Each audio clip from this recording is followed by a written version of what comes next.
Good afternoon, fellow tankers. I'm Commander Denalii, and today I thought I'd bring you a new tank, the Centurion Huntsman, the Heavy Metal Heroes Tier 8 tank that just came out. Just a couple notes on this tank.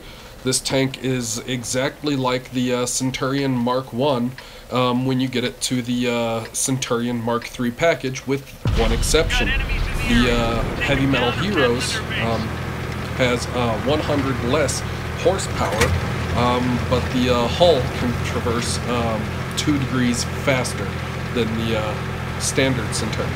Other than that, it's pretty much the exact same tank. You know, it does have some silver bonus and XP bonus when you play it. The silver bonus is 55% extra, and the experience bonus is 15%. But I thought I'd bring you a couple matches just to show you, what this tank can and can't do. I've only played maybe 20 battles in this tank so far. I don't even think it's that. I think it's more around 10. But this tank, it's good for spotting. As you can see, I've got binos and camouflage set up on this, and I'm pretty much using it to spot tanks first. And when I get detected, of course, back down and try to get some assisted damage. Relocate so people, that are pre-aimed on the spot that you were just at, don't have an easy shot on you. Just basic tanking skills. Unlocking target. And as you can see here, the gun on this thing is very accurate. I think it's a little bit more accurate than the Centurion one, but I haven't played that tank in a while, so I could be mistaken. But anyway, as you can see here, the rate of fire on this is not horrible at all. With food and vents, I got it to under 7 seconds. I could put a gun rammer on too, and I could probably get very close to 6 1/4 seconds or something like that. But, half a second isn't worth it in my eyes when you could use that spot for camouflage or for binos, coated optics, something like that,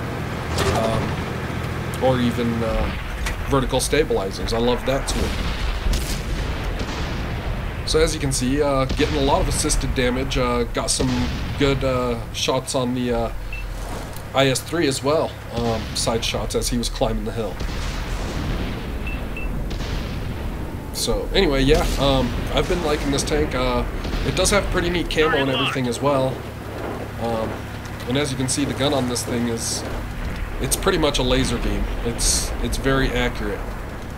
As you can see, I had the slimmest shot right there on the 110, but I did manage hitting him. Granted, it was a bounce, but as you see here, you're able to hit pretty much right where you're aiming at, almost 500 meters, 2 shots in a row.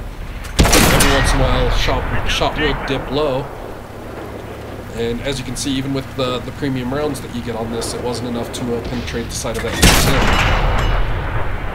But this gun is very accurate, and it is a great sniping tank.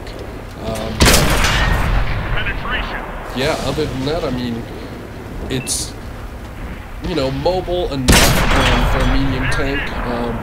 This thing does not get preferential matchmaking, so you will see up to tier 10. The first couple matches I was in, it was tier 10, and everybody has that new tank syndrome where they see a new tank and they have to shoot at it. So of course, it didn't last very long with artillery and everybody else zeroing in on it. But other than that, I'm really enjoying the gun handling on this tank. It's fantastic. As you can see there, I was able to hit the side of the M103's turret at 500 meters and take him out.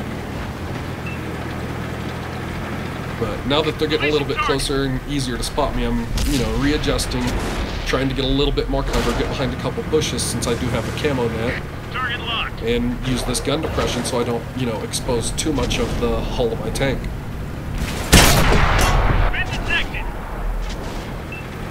And as you can see, you get detected again, so, back up, readjust, try not to take any unnecessary shots. Now this was my very first match in this tank, and it was, I believe this is a tier 9 match. And as you can see, I mean,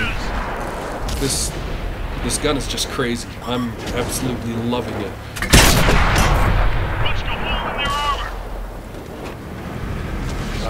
But yeah, it's not a bad tank. It's going to be great for crew training. I was actually thinking about putting my snakebite crew on this tank.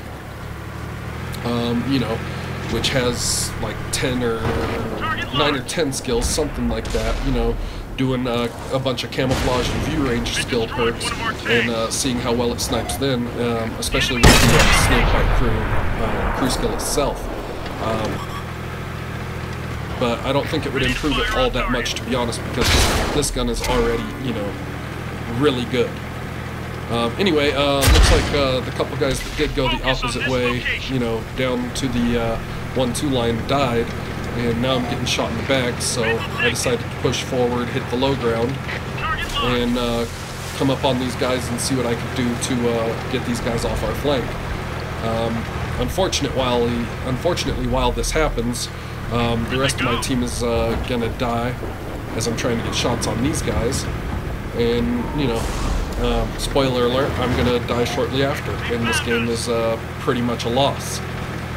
But it was a very, very good match for me to, you know, play with the gun handling, get a little bit of assisted damage, and just, you know, see how this tank performs. I also decided to ram this guy to see, you know, how well it would do on ramming damage. It's not great. I mean, it could be way better, but, you know, not great at all.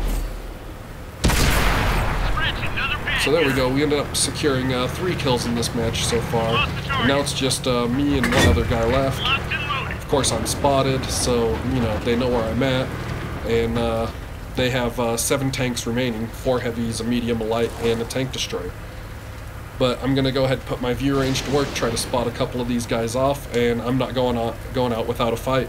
I'd rather go down fighting.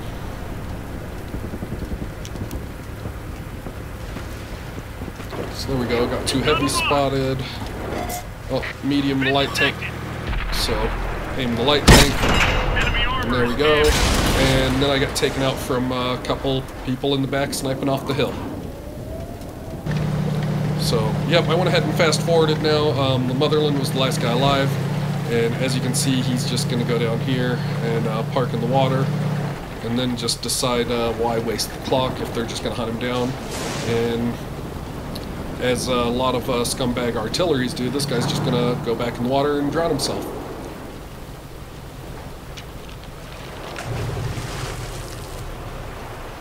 And that's the end of that match. Ended up in a loss, but I had some really decent damage.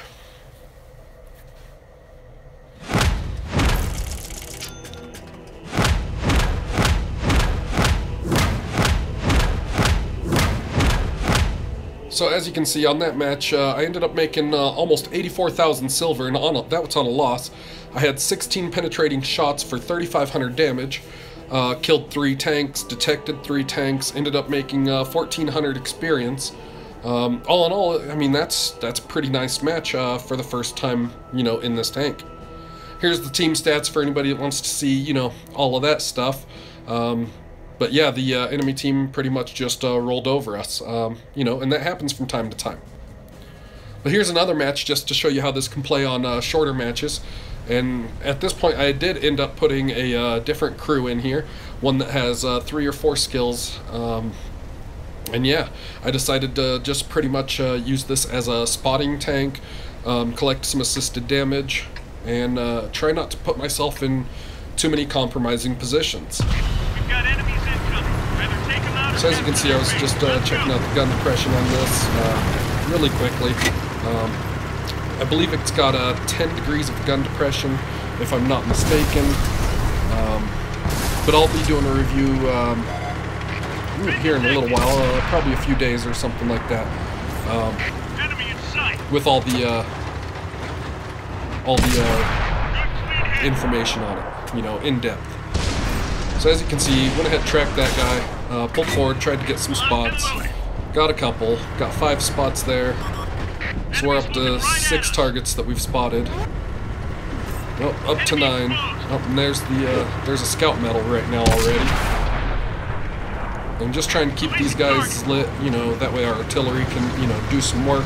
I know artillery on this map is hard to play, you know, with it being so small and everything like that.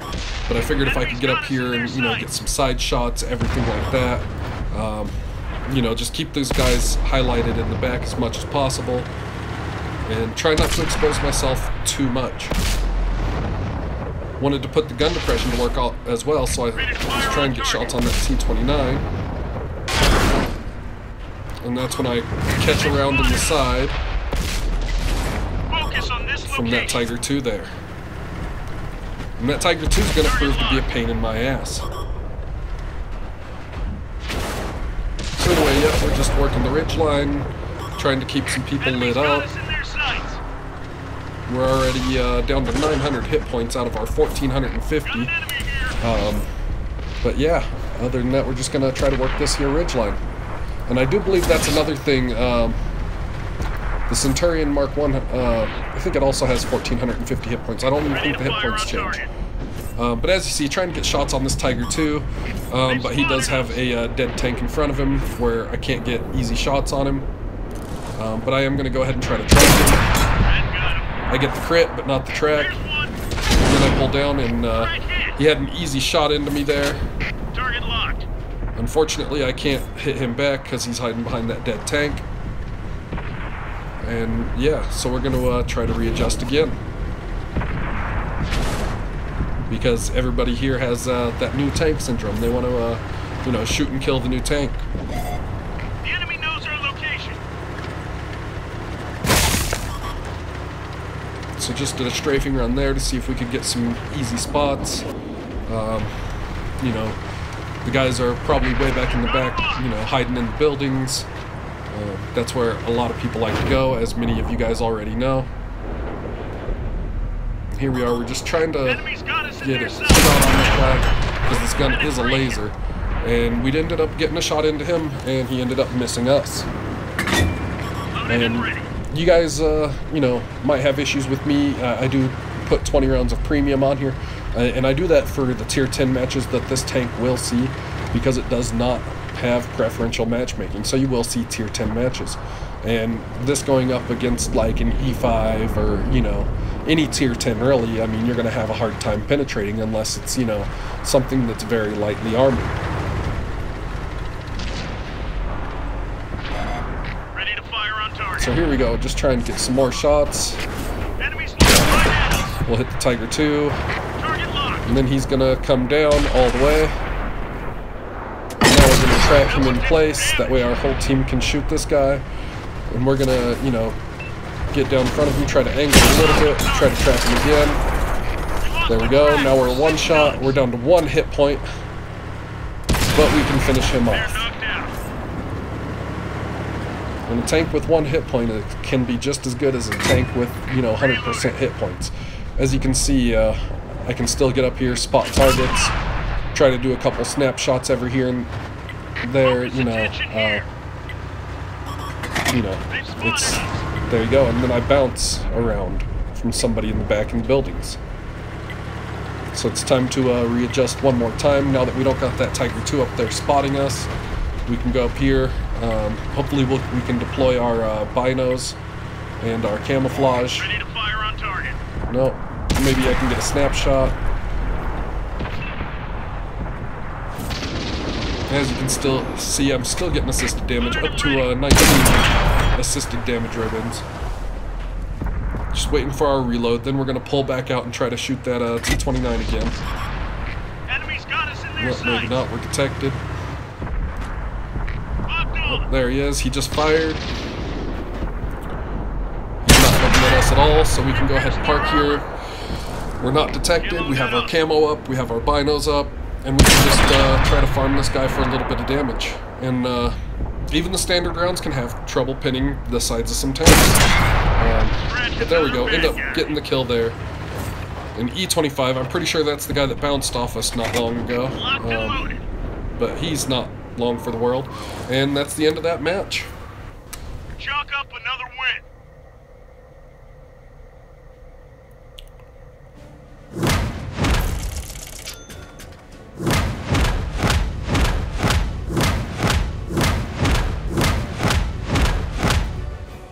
Alright guys, at the end of that match we ended up making 67,000 silver, 2,300 experience. We only had 5 penetrating shots for 1,000 damage, but we did detect 11 targets and we assisted for almost 3,000 damage. So, you know, even on city maps it can do well. Anyway, till next time, fellow tankers, you guys go out there and kill some shit. I hope to see you guys on the battlefield. And don't forget, guys, if you like this video, hit that like button. If you're new to the channel and like what you see, hit that subscribe button.